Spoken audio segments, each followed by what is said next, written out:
The Count of Monte Cristo by Alexandre Dumas, Chapter 31. Italy. Sinbad the Sailor. Towards the beginning of the year 1838, two young men belonging to the First Society of Paris, the Vicomte Albert de Morcerf and the Baron Franz d'Épinay, were at Florence. They had agreed to see the carnival at Rome that year, and that Franz, who for the last 3 or 4 years had inhabited Italy, should act as cicerone to Albert. As it is no inconsiderable affair to spend the carnival at Rome, especially when you have no great desire to sleep on the Piazza del Popolo or the Campo Vaccino, they wrote to Signor Pastrini, the proprietor of the Hotel de Londres, Piazza di Spagna, to reserve comfortable apartments for them. Signor Pastrini replied that he had only 2 rooms and a parlor on the 3rd floor, which he offered at the low charge of a louis per diem. They accepted his offer, but wishing to make the best use of the time that was left, Albert started for Naples. As for Franz, he remained at Florence and, after having passed a few days in exploring the paradise of the Cascine, and spending 2 or 3 evenings at the houses of the Florentine nobility, he took a fancy into his head, having already visited Corsica, the cradle of Bonaparte, to visit Elba, the waiting place of Napoleon. One evening he cast off the painter of a sailboat from the iron ring that secured it to the dock at Leghorn, wrapped himself in his coat, and lay down and said to the crew, "To the island of Elba." The boat shot out of the harbor like a bird, and the next morning Franz disembarked at Portoferrajo. He traversed the island after having followed the traces which the footsteps of the giant have left, and re-embarked for Marciana. 2 hours after he again landed at Pianosa, where he was assured that red partridges abounded. The sport was bad. Franz only succeeded in killing a few partridges, and, like every unsuccessful sportsman, he returned to the boat very much out of temper.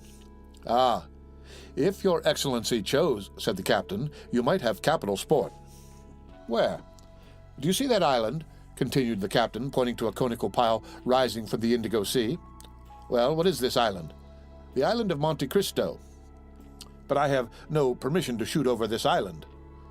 "Your Excellency does not require a permit, for the island is uninhabited." "Ah, indeed," said the young man. "A desert island in the midst of the Mediterranean must be a curiosity." "It is very natural. This island is a mass of rocks and does not contain an acre of land capable of cultivation." "To whom does this island belong?" "To Tuscany." "What game shall I find there?" "Thousands of wild goats." "Who live upon the stones, I suppose," said Franz with an incredulous smile. "No, but by browsing the shrubs and trees that grow out of the crevices of the rocks." "Where can I sleep?" "On shore in the grottos, or on board in your cloak. Besides, if your Excellency pleases, we can leave as soon as you like. We can sail as well by night as by day, and if the wind drops, we can use our oars." As Franz had sufficient time and his apartments at Rome were not yet available, he accepted the proposition. Upon his answer in the affirmative, the sailors exchanged a few words together in a low tone. "Well," asked he, "what now? Is there any difficulty in the way?" "No," replied the captain, "but we must warn your Excellency that the island is an infected port." "What do you mean?"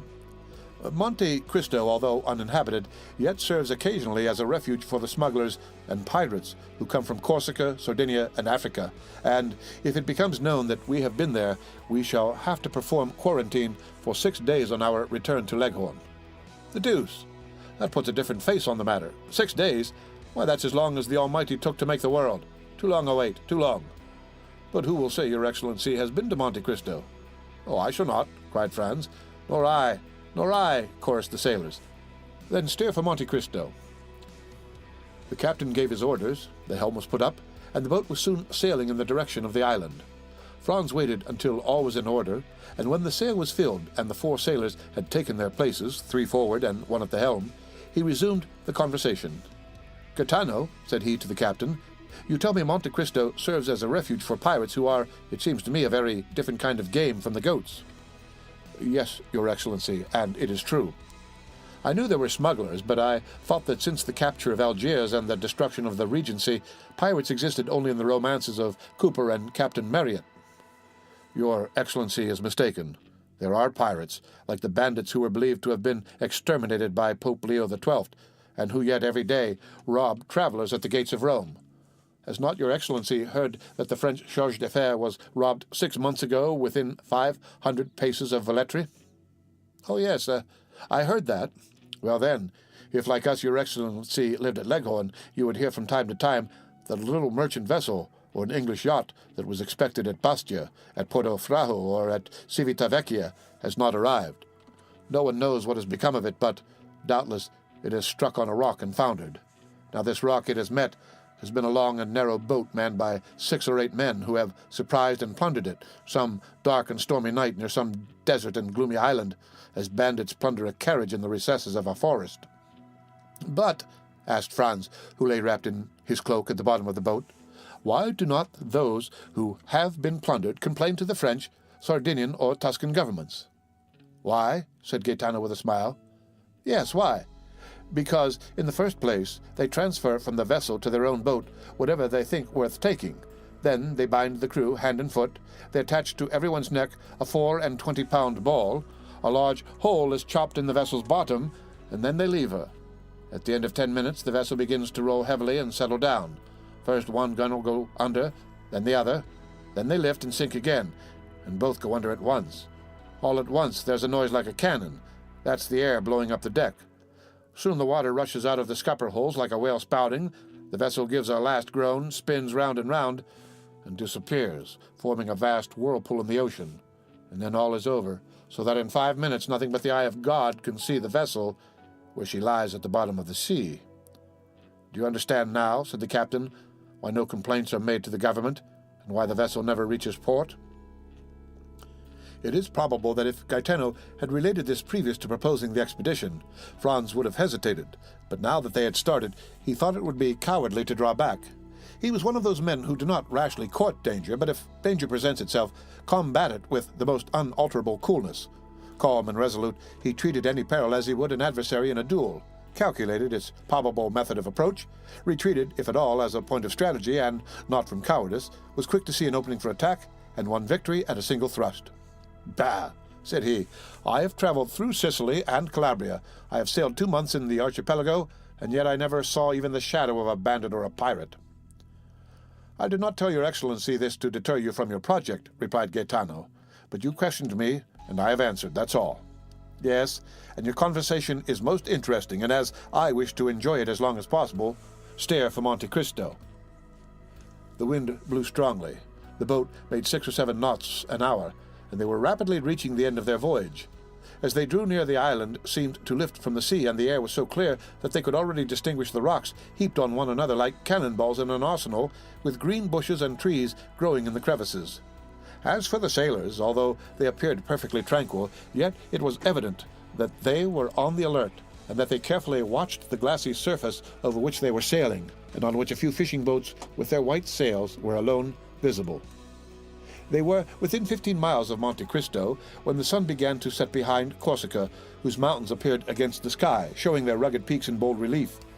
This mass of rock, like the giant Adamastor, rose dead ahead, a formidable barrier, and intercepting the light that gilded its massive peaks so that the voyagers were in shadow. Little by little the shadow rose higher, and seemed to drive before it the last rays of the expiring day. At last, the reflection rested on the summit of the mountain, where it paused an instant, like the fiery crest of a volcano. Then gloom gradually covered the summit as it had covered the base, and the island now only appeared to be a gray mountain that grew continually darker. Half an hour after, the night was quite dark. Fortunately, the mariners were used to these latitudes, and knew every rock in the Tuscan archipelago, for in the midst of this obscurity Franz was not without uneasiness. Corsica had long since disappeared, and Monte Cristo itself was invisible. But the sailors seemed, like the lynx, to see in the dark, and the pilot who steered did not evince the slightest hesitation.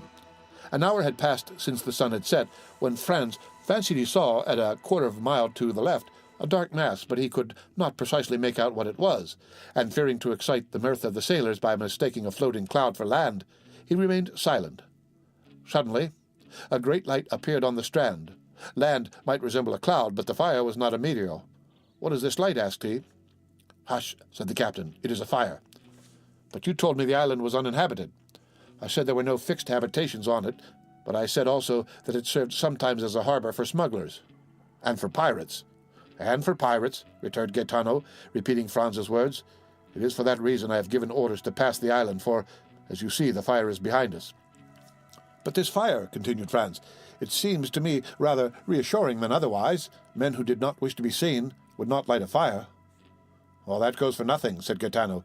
"If you can guess the position of the island in the darkness, you will see that the fire cannot be seen from the side or from Pianosa, but only from the sea." "You think, then, this fire indicates the presence of unpleasant neighbors?" "That is what we must find out," returned Gaetano, fixing his eyes on this terrestrial star.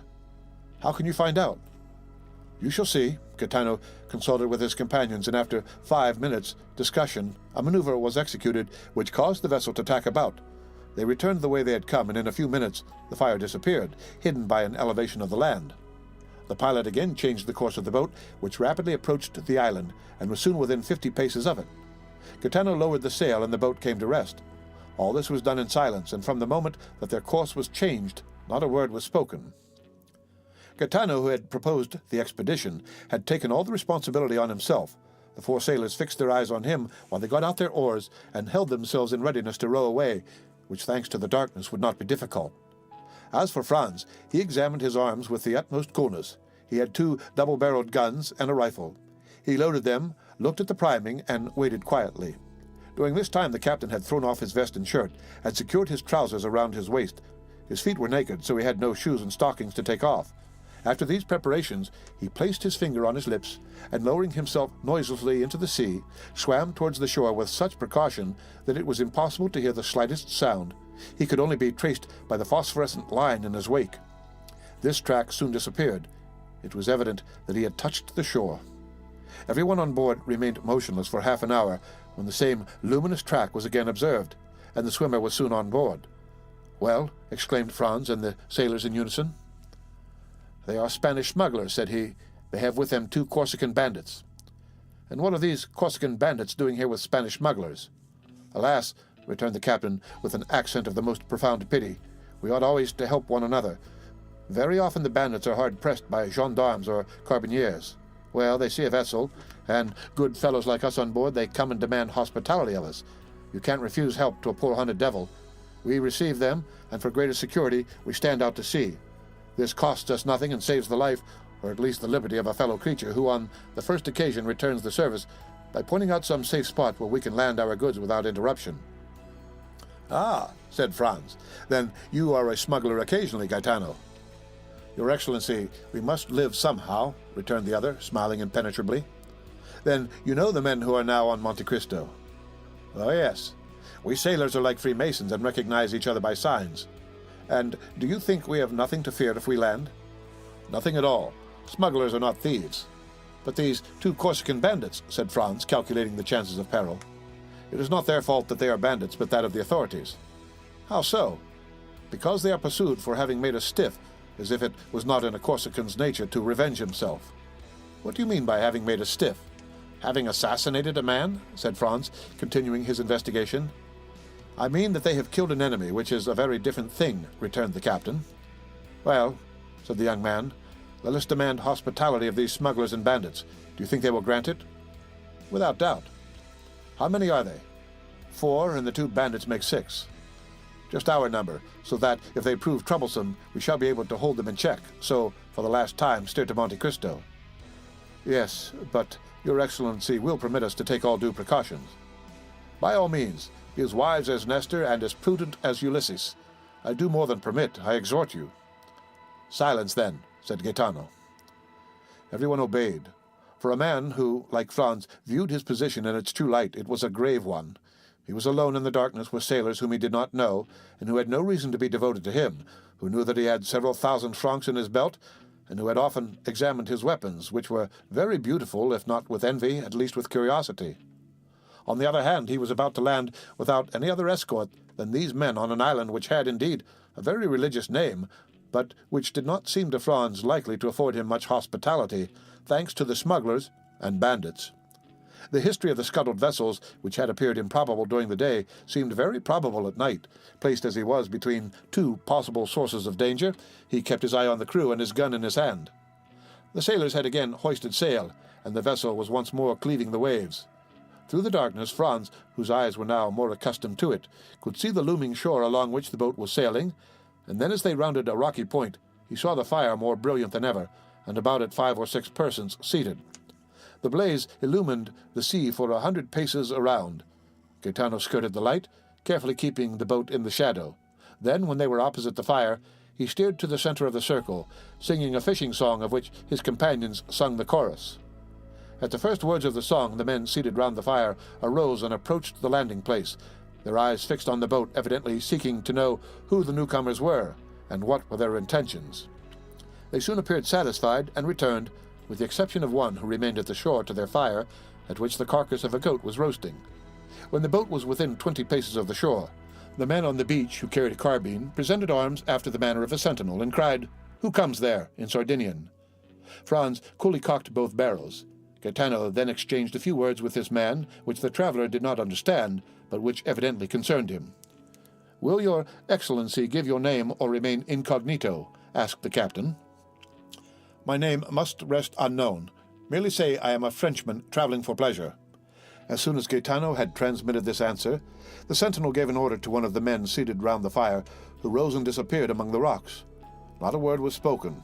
Everyone seemed occupied, Franz with his disembarkment, the sailors with their sails, the smugglers with their goat. But in the midst of all this carelessness, it was evident that they mutually observed each other. The man who had disappeared returned suddenly on the opposite side to that by which he had left. He made a sign with his head to the sentinel, who, turning to the boat, said, "S'accomodi." The Italian "s'accomodi" is untranslatable. It means, at once, "Come, enter, you are welcome, make yourself at home, you are the master." It is like that Turkish phrase of Molière's that so astonished the bourgeois gentleman by the number of things implied on its utterance. The sailors did not wait for a second invitation. 4 strokes of the oar brought them to land. Gaetano sprang to shore, exchanged a few words with the sentinel, then his comrades disembarked, and lastly came Franz. One of his guns was swung over his shoulder. Gaetano had the other, and a sailor held his rifle. His dress, half artist, half dandy, did not excite any suspicion, and consequently no disquietude. The boat was moored to the shore, and they advanced a few paces to find a comfortable bivouac. But doubtless the spot they chose did not suit the smuggler, who filled the post of sentinel, for he cried out, "Not that way, if you please."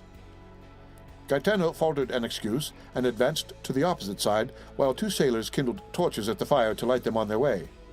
They advanced about 30 paces, and then stopped at a small esplanade surrounded with rocks in which seats had been cut, not unlike sentry boxes. Around in the crevices of the rocks grew a few dwarf oaks and thick bushes of myrtles. Franz lowered a torch and saw by the mass of cinders that had accumulated that he was not the first to discover this retreat, which was doubtless one of the halting places of the wandering visitors of Monte Cristo. As for his suspicions, once on terra firma, once that he had seen the indifferent if not friendly appearance of his hosts, his anxiety had quite disappeared, or rather, at sight of the goat, had turned to appetite. He mentioned this to Gaetano, who replied that nothing could be more easy than to prepare a supper when they had in their boat bread, wine, 6 partridges, and a good fire to roast them by. "Besides," added he, "if the smell of their roast meat tempts you, I will go and offer them 2 of our birds for a slice." "You are a born diplomat," returned Franz. "Go and try." Meanwhile the sailors had collected dried sticks and branches with which they made a fire. Franz waited impatiently, inhaling the aroma of the roasted meat, when the captain returned with a mysterious air. "Well," said Franz, "anything new? Do they refuse?" "On the contrary," returned Gaetano. "The chief, who has told you were a young Frenchman, invites you to sup with him." "Well," observed Franz, "this chief is very polite, and I see no objection, the more so as I bring my share of the supper." "Oh, it is not that. He has plenty and to spare for supper, but he makes one condition, and a rather peculiar one, before he will receive you at his house." "His house? Has he built one here, then?" "No, but he has a very comfortable one all the same, so they say." "You know this chief, then?" "I have heard talk of him, favorably or otherwise." "Both." "The deuce! And what is this condition?" "That you are blindfolded, and do not take off the bandage until he himself bids you." Franz looked at Gaetano to see, if possible, what he thought of this proposal. "Ah," replied he, guessing Franz's thought, "I know this is a serious matter. What should you do in my place?" "I, who have nothing to lose, I should go." "You would accept?" "Yes, were it only out of curiosity." "There is something very peculiar about this chief, then." "Listen," said Gaetano, lowering his voice. "I do not know if what they say is true." He stopped to see if anyone was near.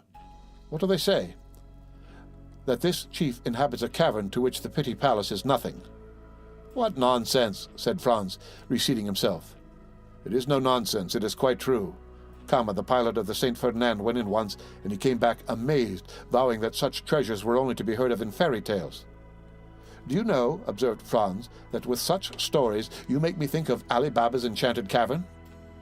"I tell you what I have been told." "Then you advise me to accept?" "Oh, I don't say that. Your Excellency will do as you please. I should be sorry to advise you in the matter." Franz pondered the matter for a few moments, concluded that a man so rich could not have any intention of plundering him of what little he had, and seeing only the prospect of a good supper, accepted. Gaetano departed with the reply. Franz was prudent and wished to learn all he possibly could concerning his host. He turned towards the sailor, who, during this dialogue, had sat gravely plucking the partridges with the air of a man proud of his office, and asked him how these men had landed, as no vessel of any kind was visible. "Never mind that," returned the sailor. "I know their vessel." "Is it a very beautiful vessel?" "I would not wish for a better to sail around the world." "Of what burden is she?" "About 100 tons, but she is built to stand any weather. She is what the English call a yacht." "Where was she built?" "I know not, but my opinion is she is a Genoese." "And how did a leader of smugglers," continued Franz, "venture to build a vessel designed for such a purpose at Genoa?" "I did not say that the owner was a smuggler," replied the sailor. "No, but Gaetano did, I thought." Gaetano had only seen the vessel from a distance. He had not then spoken to anyone. "And if this person be not a smuggler, who is he?" "A wealthy signor who travels for his pleasure." "Come," thought Franz, "he is still more mysterious, since the two accounts do not agree. What is his name?" "If you ask him, he says Sinbad the Sailor, but I doubt if it be his real name." "Sinbad the Sailor?" "Yes." "And where does he reside?" "On the sea." "What country does he come from?" "I do not know." "Have you ever seen him?" "Sometimes." "What sort of a man is he?" "Your Excellency will judge for yourself." "Where will he receive me?" "No doubt in the Subterranean Palace Gaetano told you of." "Have you never had the curiosity, when you have landed and found this island deserted, to seek for this enchanted palace?" "Oh, yes, more than once, but always in vain. We examined the grotto all over, but we never could find the slightest trace of any opening. They say that the door is not opened by a key, but a magic word." "Decidedly," muttered Franz, "this is an Arabian Nights adventure." "His Excellency waits for you," said a voice which he recognized as that of the sentinel. He was accompanied by 2 of the yacht's crew. Franz drew his handkerchief from his pocket and presented it to the man who had spoken to him. Without uttering a word, they bandaged his eyes with a care that showed their apprehensions of his committing some indiscretion. Afterwards, he was made to promise that he would not make the least attempt to raise the bandage. He promised. Then his 2 guides took his arms, and he went on, guided by them, and preceded by the sentinel. After going about 30 paces, he smelt the appetizing odor of the kid that was roasting, and knew thus that he was passing the bivouac.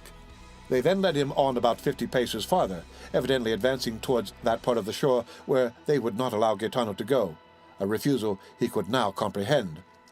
Presently, by a change in the atmosphere, he knew that they were entering a cave. After going on for a few seconds more, he heard a crackling, and it seemed to him as though the atmosphere again changed and became balmy and perfumed. At length his feet touched on a thick and soft carpet, and his guides let go their hold of him. There was a moment's silence, and then a voice in excellent French, although with a foreign accent, said, "Welcome, sir. I beg you will remove your bandage."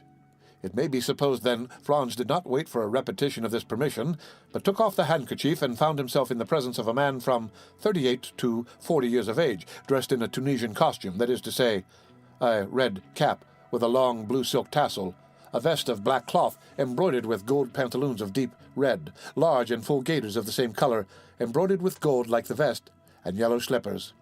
He had a splendid cashmere round his waist, and a small, sharp and crooked cangia was passed through his girdle. Although of a paleness that was almost livid, this man had a remarkably handsome face. His eyes were penetrating and sparkling, his nose quite straight, and projecting direct from the brow was of the pure Greek type, while his teeth, as white as pearls, were set off to admiration by the black moustache that encircled them. His pallor was so peculiar that it seemed to pertain to one who had been long entombed, and who was incapable of resuming the healthy glow and hue of life. He was not particularly tall, but extremely well made, and like the men of the South had small hands and feet. But what astonished Franz, who had treated Gaetano's description as a fable, was the splendor of the apartment in which he found himself. The entire chamber was lined with crimson brocade, worked with flowers of gold. In a recess was a kind of divan, surmounted with a strand of Arabian swords in silver scabbards, and the handles resplendent with gems. From the ceiling hung a lamp of Venetian glass of beautiful shape and color, while the feet rested on a Turkish carpet, in which they sunk to the instep. Tapestry hung before the door by which Franz had entered, and also in front of another door leading into a second apartment, which seemed to be brilliantly illuminated. The host gave Franz time to recover from his surprise, and, moreover, returned look for look, not even taking his eyes off him. "Sir," he said, after a pause, "a thousand excuses for the precaution taken in your introduction hither, but, as during the greater portion of the year this island is deserted, if the secret of this abode were discovered, I should doubtless find on my return my temporary retirement in a state of great disorder, which would be exceedingly annoying, not for the loss it occasioned me, but because I should not have the certainty I now possess of separating myself from all the rest of mankind at pleasure. Let me now endeavor to make you forget this temporary unpleasantness, and offer you what no doubt you did not expect to find here, that is to say, a tolerable supper and pretty comfortable beds." "Ma foi, my dear sir," replied Franz, "make no apologies. I have always observed that they bandage people's eyes who penetrate enchanted palaces, for instance, those of Raoul and the Huguenots, and really I have nothing to complain of, for what I see makes me think of the wonders of the Arabian Nights. Alas, I may say with Lucullus, if I could have anticipated the honor of your visit, I would have prepared for it. But such as is my hermitage, it is at your disposal. Such as is my supper, it is yours to share, if you will. Ali, is the supper ready?" At this moment, the tapestry moved aside, and a Nubian, black as ebony, and dressed in a plain white tunic, made a sign to his master that all was prepared in the dining-room. "Now," said the unknown to Franz, "I do not know if you are of my opinion, but I think nothing is more annoying than to remain 2 or 3 hours together without knowing by name or appellation how to address one another. Pray observe that I too much respect the laws of hospitality to ask your name or title. I only request you to give me one by which I may have the pleasure of addressing you.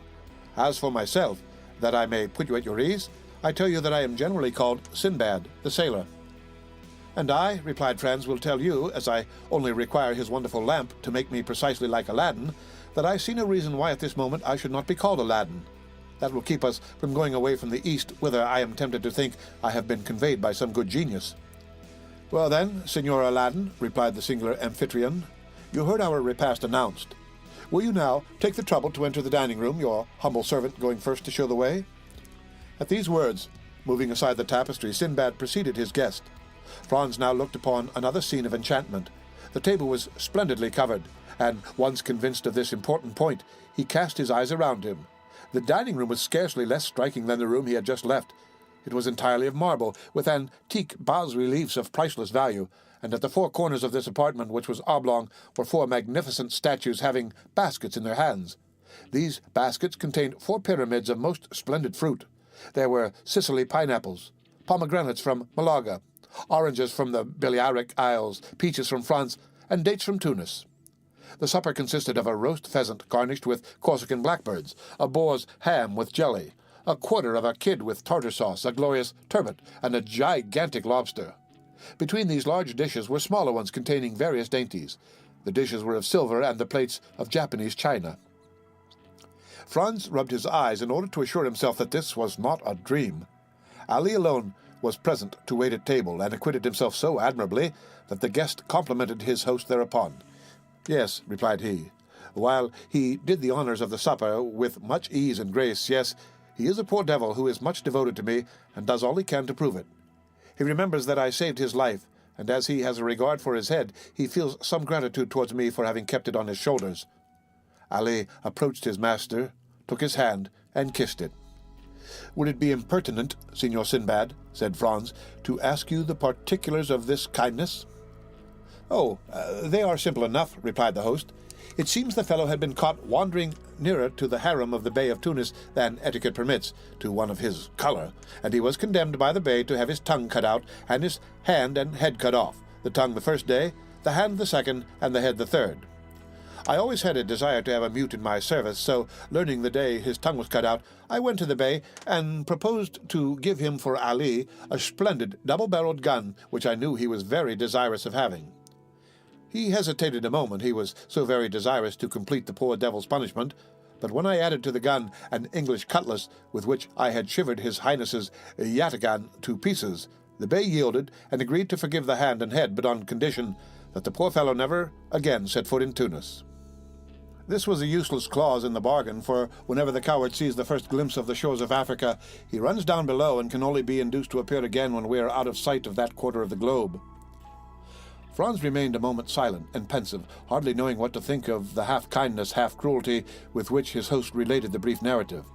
"And like the celebrated sailor whose name you have assumed," he said, by way of changing the conversation, "you pass your life in traveling?"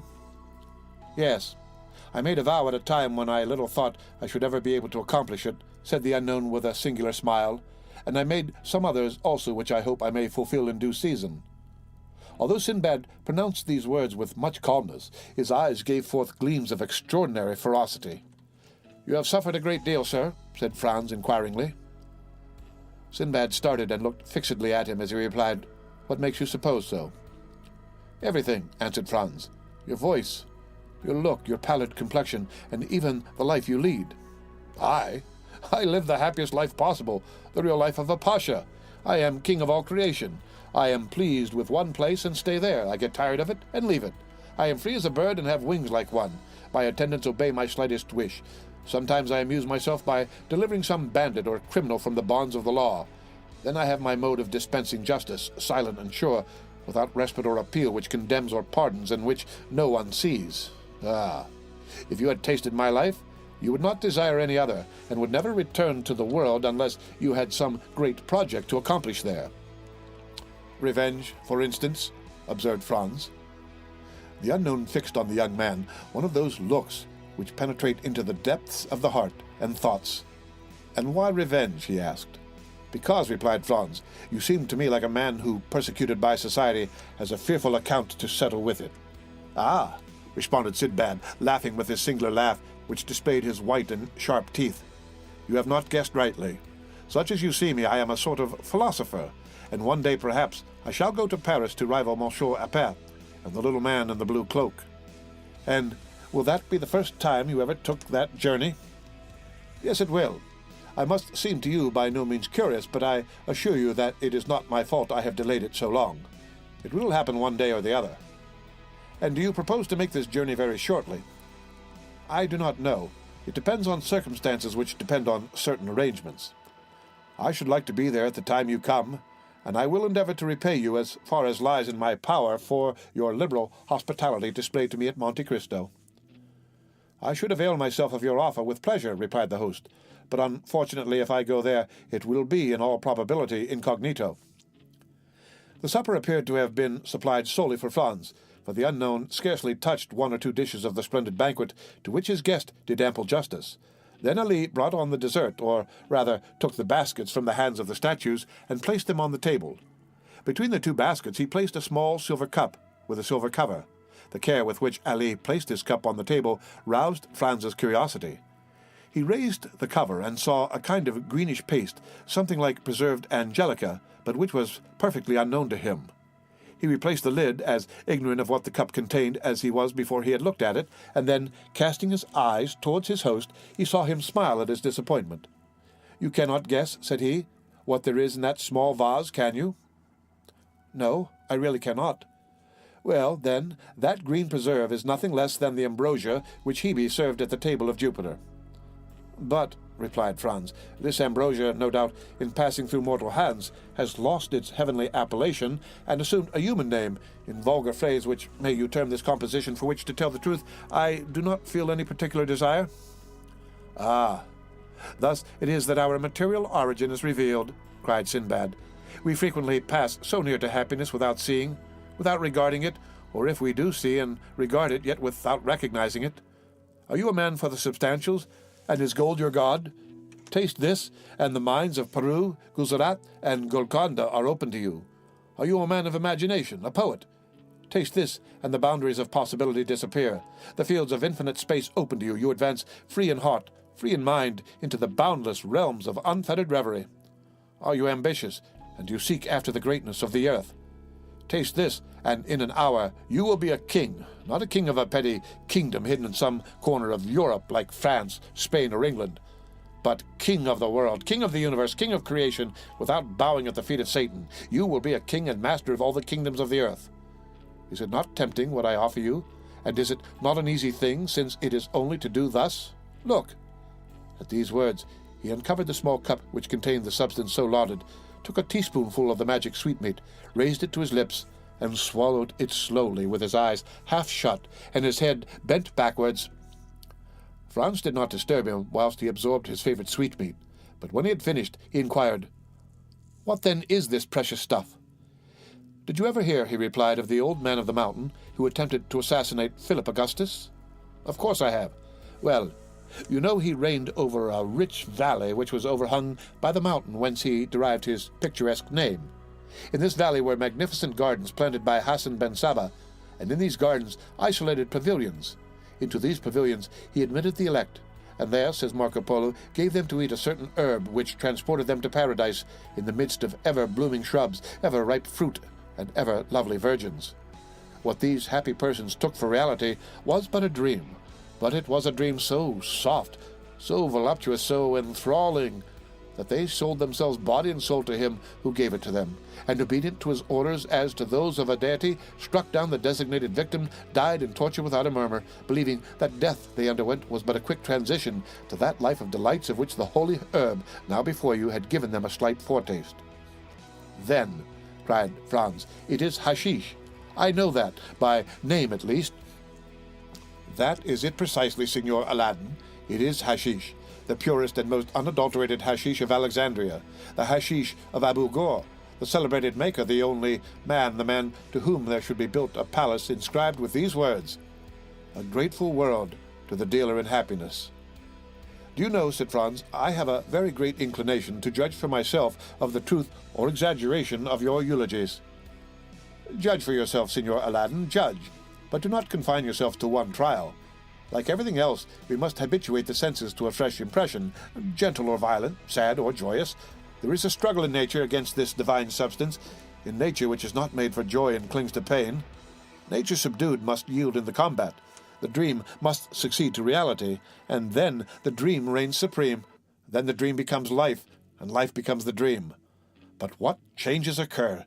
It is only by comparing the pains of actual being with the joys of the assumed existence that you would desire to live no longer, but to dream thus forever. When you return to this mundane sphere from your visionary world, you would seem to leave a Neapolitan spring for a Lapland winter, to quit paradise for earth, heaven for hell. Taste the hashish, guest of mine. Taste the hashish." Franz's only reply was to take a teaspoonful of the marvelous preparation, about as much in quantity as his host had eaten, and lift it to his mouth. "Diable," he said, after having swallowed the divine preserve, "I do not know if the result will be as agreeable as you describe, but the thing does not appear to me as palatable as you say." "Because your palate has not yet been attuned to the sublimity of the substances it flavors. Tell me the first time you tasted oysters, tea, porter, truffles, any sundry other dainties which you now adore. Did you like them? Could you comprehend how the Romans stuffed their pheasants with asafoetida, and the Chinese eat swallows' nests? No? Well, it is the same with hashish. Only eat for a week, and nothing in the world will seem to you to equal the delicacy of its flavor, which now appears to you flat and distasteful. Let us now go into the adjoining chamber, which is your apartment, and Ali will bring us coffee and pipes."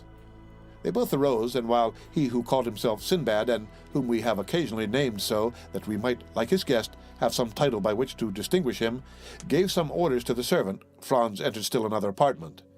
It was simply, yet richly furnished. It was round, and a large divan completely encircled it.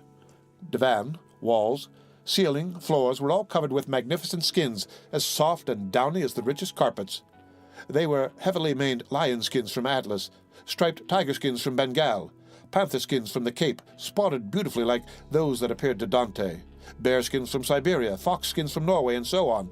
And all these skins were strewn in profusion one on the other, so that it seemed like walking over the moist, mossy turf, or reclining on the most luxurious bed. Both laid themselves down on the divan. Chibouks with jasmine tubes and amber mouthpieces were within reach, and all prepared so that there was no need to smoke the same pipe twice. Each of them took one, which Ali lighted, and then retired to prepare the coffee.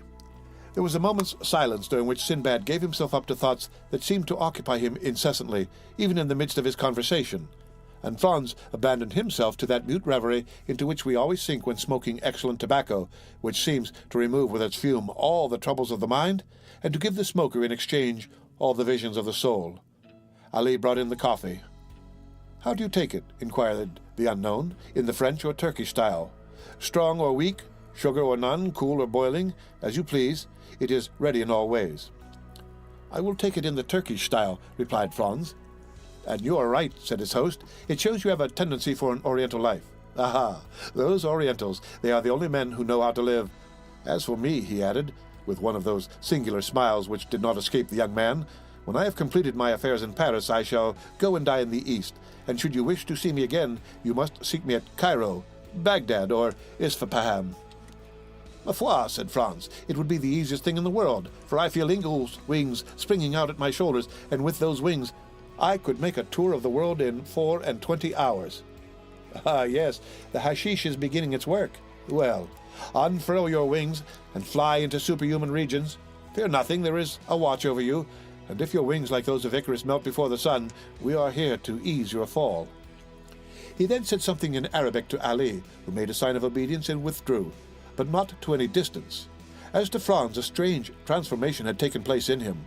All the bodily fatigue of the day, all the preoccupation of mind which the events of the evening had brought on, disappeared as they do at the first approach of sleep, when we are still sufficiently conscious to be aware of the coming of slumber. His body seemed to acquire an airy lightness. His perception brightened in a remarkable manner. His senses seemed to redouble their power. The horizon continued to expand, but it was not the gloomy horizon of vague alarms, and which he had seen before he slept, but a blue, transparent, unbounded horizon, with all the blue of the ocean, all the spangles of the sun, all the perfumes of the summer breeze. Then, in the midst of the songs of his sailors, songs so clear and sonorous that they would have made a divine harmony had the notes been taken down, he saw the island of Monte Cristo, no longer as a threatening rock in the midst of the waves, but as an oasis in the desert. Then, as his boat drew nearer, the songs became louder, for an enchanting and mysterious harmony rose to heaven, as if some Lorelei had decreed to attract a soul thither, or Amphion the enchanter intended there to build a city. At length the boat touched the shore, but without effort, without shock, as lips touch lips, and he entered the grotto amidst continued strains of most delicious melody. He descended, or rather seemed to descend, several steps, inhaling the fresh and balmy air, like that which may be supposed to reign around the grotto of Circe, formed from such perfumes as set the mind a-dreaming, and such fires as burn the very senses, and he saw again all he had seen before his sleep, from Sinbad, his singular host, to Ali, the mute attendant. Then all seemed to fade away and become confused before his eyes, like the last shadows of the magic lantern before it is extinguished, and he was again in the chamber of statues, lighted only by one of those pale and antique lamps which watch in the dead of the night over the sleep of pleasure. They were the same statues, rich in form, in attraction and poesy, with eyes of fascination, smiles of love, and bright and flowing hair. They were Phryne, Cleopatra, Messalina, those three celebrated courtesans. Then among them glided, like a pure ray, like a Christian angel in the midst of Olympus, one of those chaste figures, those calm shadows, those soft visions which seemed to veil its virgin brow before these marble wantons. Then the three statues advanced towards him with their looks of love, and approached the couch on which he was reposing, their feet hidden in their long white tunics, their throats bare, hair flowing like waves, and assuming attitudes which the gods could not resist, but which saints withstood, and looks inflexible and ardent like those with which the serpent charms the bird. And then he gave way before looks that held him in a torturing grasp, and delighted his senses as with a voluptuous kiss. It seemed to Franz that he closed his eyes, and in a last look about him saw the vision of modesty completely veiled, and then followed a dream of passion like that promised by the prophet to the elect. Lips of stone turned to flame, breasts of ice become like heated lava, so that to Franz, yielding for the first time to the sway of the drug, love was a sorrow, and voluptuousness a torture, as burning mouths were pressed to his thirsty lips, and he was held in cool serpent-like embraces. The more he strove against this unhallowed passion, the more his senses yielded to its thrall, and at length, weary of a struggle that taxed his very soul, he gave way and sank back, breathless and exhausted, beneath the kisses of these marble goddesses and the enchantment of his marvelous dream. the end of Chapter 31 of The Count of Monte Cristo, read by Rick Kishner for Lit2Go on the web at fcit.usf.edu.